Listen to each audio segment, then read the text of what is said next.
What is up, guys? This is MegaDoseGaming coming back to you with episode 6 of my OOTP series, and today we are at the 2019 first year player draft. And as I said before in the previous episode, we do have the number 1 overall pick. But before we get into the draft, let's go ahead and check out the stats. As you can tell, we are 25 and 29 on the year, an improvement over last year, a big improvement, I might add. If we go to history, we finished with a record of 58 and 104. We are already about halfway to our win record from last year. So anyway, let's first get into the pitching. Cole Hamels has been a definite positive in the starting rotation. He's had a couple bad starts, but after a hot start, so he had his ERA down to 3.23. Now it's up to 4.04. Still on pace for 4.5 WAR. So definitely been a good investment there. Glenn Sparkman is our number 2 currently. He has not done as well. Definitely a letdown from last year, where he had a high ERA but a good WAR. So hopefully he can pick it back up. I expect him to be a future bullpen piece, to be honest. But anyway, moving on, Jake Junis, his ratings keep decreasing. I don't expect him to be anything more than what he is currently. On pace for 1.2 WAR, a good 5th starter option. Not even a good, just an average 5th starter option at most. I think that's what his career will be. Moving on, we have Foster Griffin. We had to call up. He's had a rough time, although his WAR indicates he's gotten a little unlucky. Just Stalmont has definitely been bad this year. Serious letdown considering OSA absolutely loves him. I don't think he's ever going to get that control under order. As you can tell, he's walking 5.6 guys compared to only 8.3 Ks per 9. So I expect him to be a future bullpen piece as well, despite OSA's ratings. In the actual bullpen, we have Addison Reed, who has gotten off to a rough start, but again, his WAR indicates he's gotten a little unlucky. Eric Skoglund has been terrible. Mike Pelfrey we signed, and he's done decent in 8 innings. Scott Blewitz has been pretty bad in only 8 innings. JT Chargoy has definitely been our most reliable reliever, on pace for 1.1 WAR. He's in a low ERA, definitely a improvement from last year. So, moving on, we also have Yasiel Sierra, who's been a letdown after his great year last year. Definitely negative WAR so far. And Joe Musgrove, who we did claim off waivers, did not pan out for the Astros as most Astros fan hope he will in real life. He's been really bad in the long relief role. So, moving on to the lineups, here we have Ramos Garcia as our backup. He's been pretty bad, but, he provides good defense. So, Reese McGuire has definitely been good, one of our top players. We should probably sort by WAR, shouldn't we? Jed Jerko has been our best hitter. Anyway, moving on. Reese McGuire, as I stated before, was doing really well. He's not hitting the home runs quite as high as I'd like, only 1 so far, but he is providing good defense and a good OBP. So if we go back to Jed Jerko here, he's hit 17 home runs this year already, and I think that is tied behind for Joey Gallo in the AL. So he's definitely been a surprise. We traded Danny Duffy for him in the offseason. Moving on, we got Anderson Miller, who kind of came out of nowhere this year, has put up a really good number, is doing what I expected Miller to do, DJ Miller. Anyway, Jeremy Profar is, along with Nick Lopez, is performing a pretty good middle infield, both good at defense. Jeremy has definitely been better of the two. Ryan O'Hearn got off to a really hot start and has slowly fallen off. I expect this to be a ceiling, really, just a home run DH type. Along with Alex Gordon has been terrible, as well as Sir. They have been the 2 disappointments. Alex Gordon, I was hoping to continue his improvements from last year, but he's just been bad. So we will definitely be declining that team option next year for $23 million. And Sir could possibly, or should I say Sir, could also be getting his team option declined just because he's been very, very bad. On pace for negative 1.9 WAR, and that defense isn't helping. So the team has been rough, but I expect no less. We are slowly improving, though. I do have hope that we will soon be in the playoffs within the next couple of years. Now, I do want to mention that we have suffered a ton of injuries. Nathan Novaldi, in his first 2 starts, got hurt, so that's a little bit unfortunate. He was doing really well in those 2 starts, too, but that vesting option looks like it will not vest, requiring those 25 games started. Moving on, we got Jake Diekman and Carter Capps are both out. Carter Capps a little bit more severe. Well, out 11 and 12 months. This just got diagnosed. And Jake Diekman out for 3 weeks. He was doing quite well as well. And DJ Stewart was having a rough year. Definitely a little bit of disappointment. His ratings are decreasing. I doubt he will be part of our future at this current moment. And he's still out for 4 more weeks. So anyway, we are now at the first year player draft. We have the number 1 pick, and I think I know who I'm going to select now. Our scouting director, let's go ahead and scroll up to the top here. Our scouting director wants to take this Jonathan Robinson guy, and he looks good. He does. Actually, he looks really good, but I don't like him as much as my guy, I should say, because if we go to OOTP, or I should say Theo, and we go to starting pitchers, because I do need a starter, I think we are going to take Dante Neverson. This is it. Yes, this is the guy. Dante Neverson. Theo doesn't like him as much as OSA, and he is primarily a pitcher, it looks like. So should become middle of the rotation starters, what Theo thinks. However, OSA loves him, and I kind of love him, just because, right, we don't expect him to fail, but if he does, look at these ratings for hitting. Oh my god. That would be unstoppable. That would be a 5-star right fielder, or whatever position I would want him to play, because he can play 4 positions.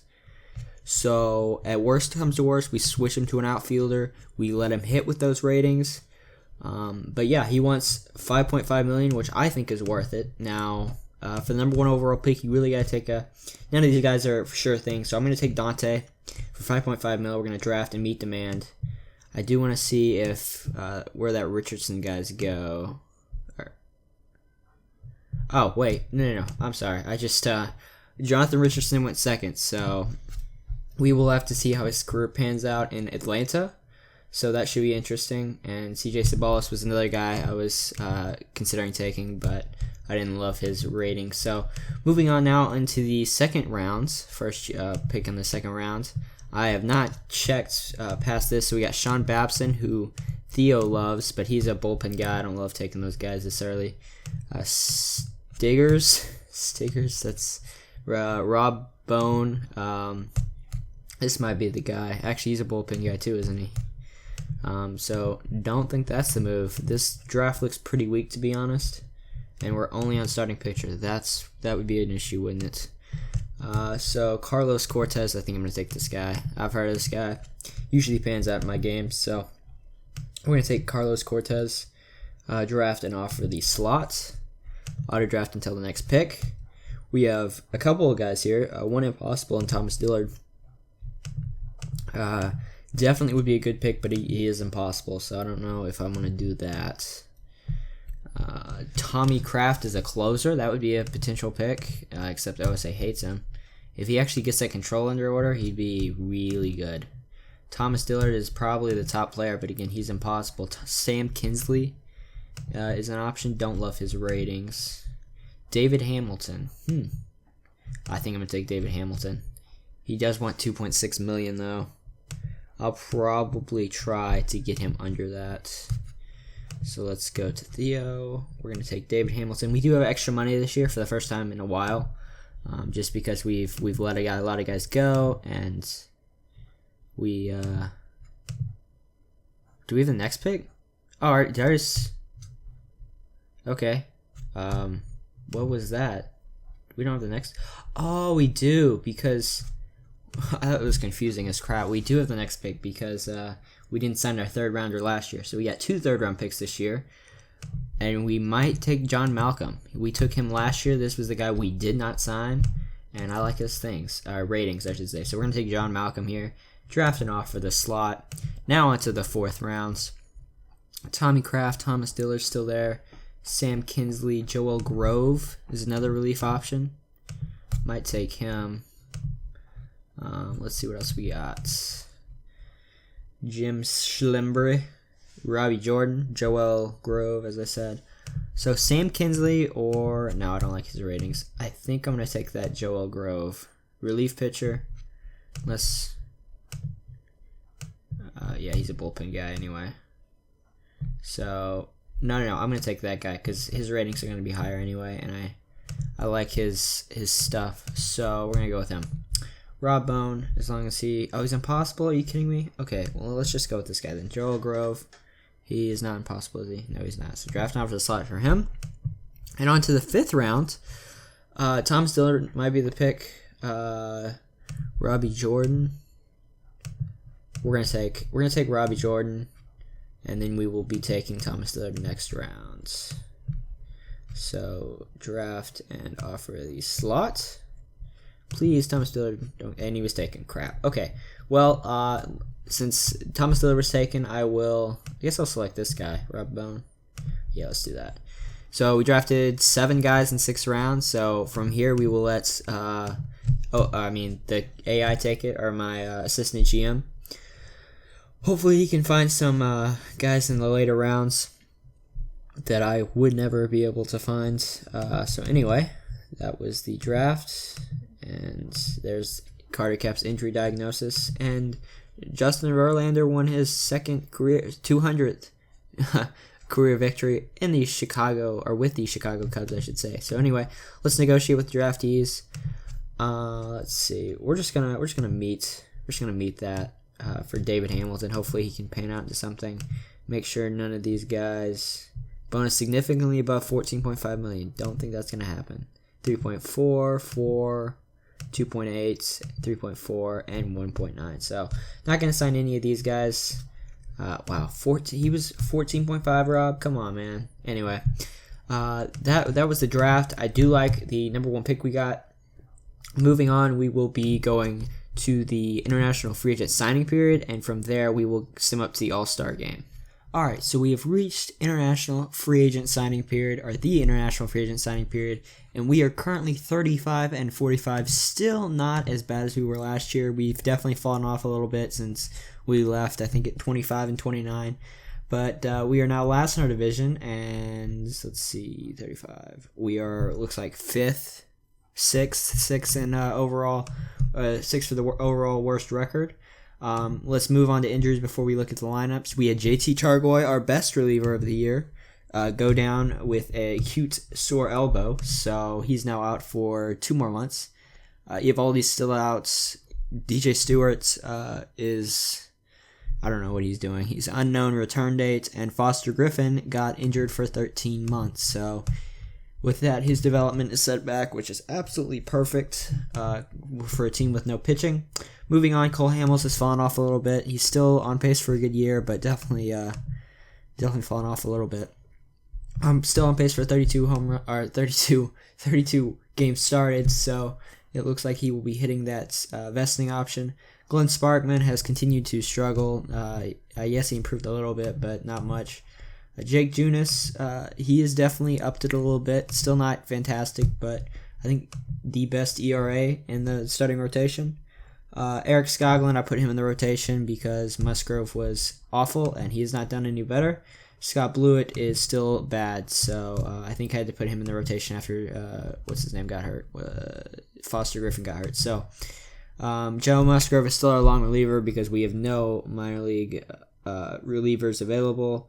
Yasiel Sierra's improved a little bit. He's got a crazy K per 9, 11.1 Ks per 9, so and a positive WAR. So it looks like he's improving a little bit. Josh Stalmont, I ended up moving him to a relief option because he was awful starting. And if we go to pitching splits, he's got a 4.76 ERA as a reliever, so he's improving as a reliever. Still not quite there, but hopefully he can finish off the year strong. Chun came off the DL and has performed admirably in 45 innings. Kevin McCarthy, we ended up calling this guy up. He's only pitched in and he's been done fine. Jake Diekman has been our best reliever so far as a lefty specialist and a stopper. He's what he is at this point. I doubt we'll be bringing him back just because he'll probably want a lot of money. And Addison Reed has done better. He's got 13 saves compared to 3 blown saves. He will probably be opting out of that player option, so we'll have to find a new closer for next year. Not sure what I'm going to do about that. Anyway, on to the lineups. Our best hitter currently is Anderson Miller. This guy, he might be on his way to being a very, very good player. On pace for 4.2 WAR.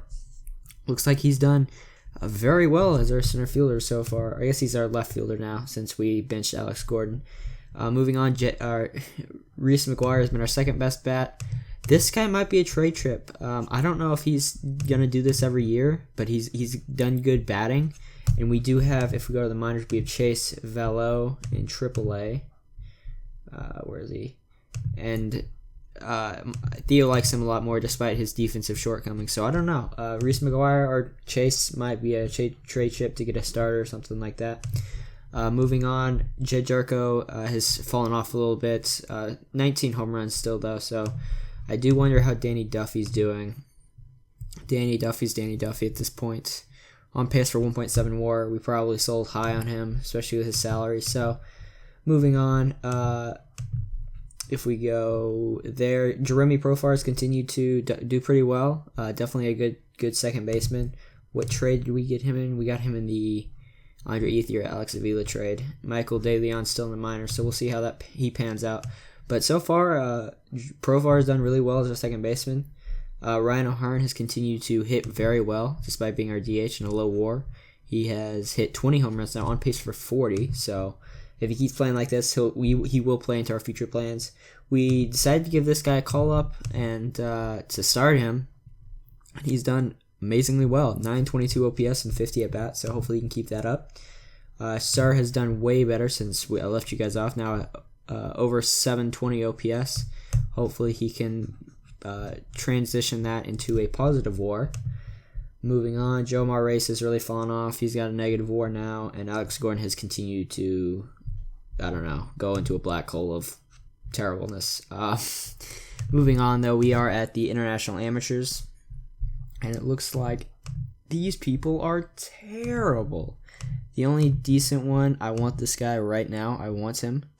I don't know if his movement will ever increase, but hopefully it can get up to a respectable number. We will pay $3 million for this guy. I don't even know if we have the money, and we do. Perfect, $3 million. Hopefully he accepts that.